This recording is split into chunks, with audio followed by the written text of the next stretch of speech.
Buongiorno, io sono Vez e bentornati in questo nuovo video di Economia Pop. Oggi parliamo di fidelizzazione. Vediamo cosa significa e poi qualche esempio pratico. Premessa necessaria, io userò molto la parola fidelizzazione nei prossimi video, quindi ascoltate bene perché tornerà.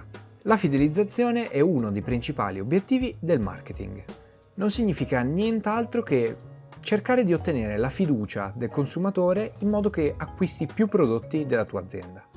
Perché un cliente fidelizzato è un cliente che continua a comprare da te. Ma per quale motivo parlo di fiducia? Perché è importante? Al giorno d'oggi viviamo in un mondo molto competitivo, quindi sul mercato, ad esempio quando volete scegliere un televisore o un telefono o un computer, vi trovate davanti a decine o se non centinaia di possibili soluzioni. La conseguenza di un mondo così competitivo è il fatto che appena un'azienda realizza un prodotto di scarsa qualità, le vendite caleranno nettamente e buona parte dei suoi acquirenti passerà alla concorrenza. In quest'ottica, quindi, tutte le aziende si pongono l'obiettivo di mantenere le quote di mercato. Cosa sono le quote di mercato? Facciamo sempre lo stesso esempio. Io sono un costruttore di grissini e ne vendo 100.000 in un anno. L'anno dopo io voglio preservare le mie quote di mercato, quindi ne dovrò vendere almeno 100.000. Non basta cercare nuovi mangiatori di grissini, serve che i vecchi mangiatori di grissini continuino a mangiare i miei. È quindi in quest'ottica che viene inserita la fidelizzazione dei clienti. Vediamo quindi l'esempio di Sky che calza benissimo. Sky è la TV a pagamento più diffusa in Italia. Le strategie adoperate da questa azienda sono innumerevoli, però ci focalizzeremo su una, Sky Extra. Il loro motto è Sky ti premia per il tempo passato insieme, che mi piace meno di quello della Kodak, però è sempre carino. In poche parole il servizio consiste nel dare dei privilegi agli utenti in base a quanto tempo hanno passato insieme a Sky.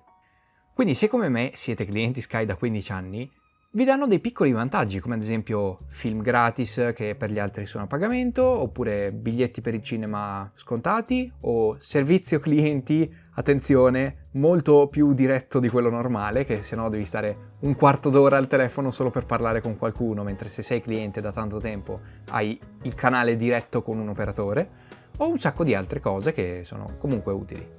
Non sono per niente frustrato dal dover chiamare il servizio clienti. In realtà non lo chiamo praticamente mai, l'avrò chiamato 3 volte in 15 anni, però è comunque frustrante. Però perché premiare la fedeltà dei propri clienti? Semplice, perché se no passano alla concorrenza. E attenzione, non è una cosa negativa fidelizzare il proprio pubblico. Significa che c'è una particolare attenzione verso il cliente, quindi al massimo è una cosa positiva. È assolutamente un vantaggio per noi perché le aziende così sono disposte a sforzarsi anche economicamente per tenersi stretti i clienti. E i clienti siamo noi. In conclusione vi parlerò di uno studio statunitense condotto negli ultimi anni.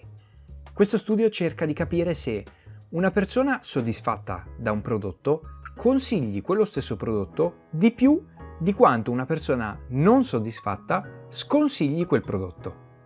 Può sembrare roba di psicologia, però tranquilli, c'entra col marketing.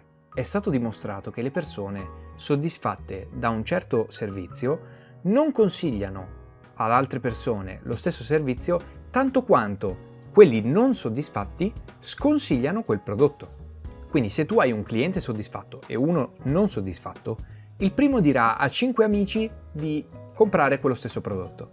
Il secondo dirà a 100 persone di non comprarlo. Questo perché noi ci facciamo trasportare un po' dalle nostre emozioni.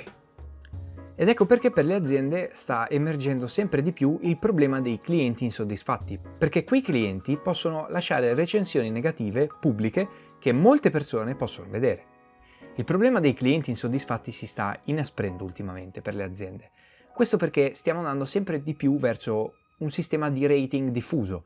Cosa voglio dire? Che siti come TripAdvisor o anche banalmente le recensioni di Amazon permettono a tutto il pubblico che sta vedendo quel prodotto di vedere prima di acquistare tutte le caratteristiche e chi è soddisfatto e chi no. E vi posso dire per esperienza di aver visto molte persone non comprare un prodotto per il semplice motivo che le recensioni negative superavano il 15%. Quindi 85% delle persone soddisfatte non bastavano per loro per comprare quel prodotto perché 15% delle persone erano rimaste insoddisfatte. Questa roba fa paura, a mio parere. E quindi questo problema come viene fronteggiato dalle aziende? Mettendo a disposizione una serie di servizi dedicati all'insoddisfazione dei clienti.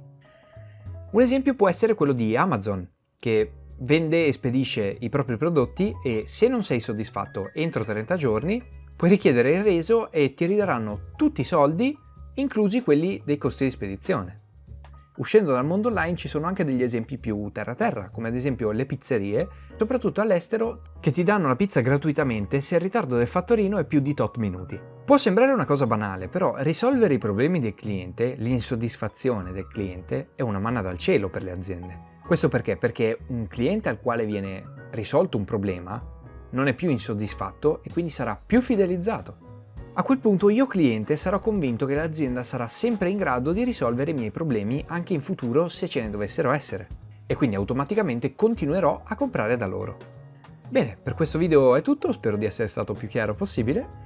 Se il video vi è piaciuto lasciate like, commentate, condividete, iscrivetevi e attivate la campanellina, ci sono un sacco di cose da fare.